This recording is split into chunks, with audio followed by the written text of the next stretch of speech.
Walking போயிட்டு வந்தாச்சு. காலைல போயிட்டு வந்து அப்படியே பார்க்கில் உட்காந்தாச்சு.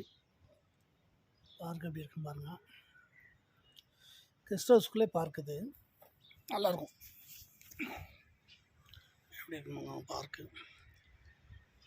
அப்படி நல்லாயிருக்கும். டேபிள்லாம் உட்காந்து டைம் பாஸ் பண்ணதுக்கு. அப்படியே அந்த வீடையும் பாருங்கள்.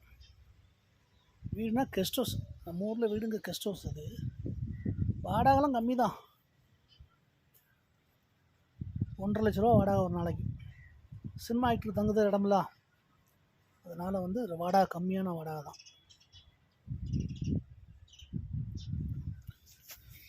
இப்படி எடுத்து பார்க்கலாம் எப்படின்ட்டு. இதுதான் ஃபுல் வீடியோ வருது. ஓகே, நம்ம கார்னிவல் தான் பிரசாந்த் கூப்பிட்டு வந்தேன்.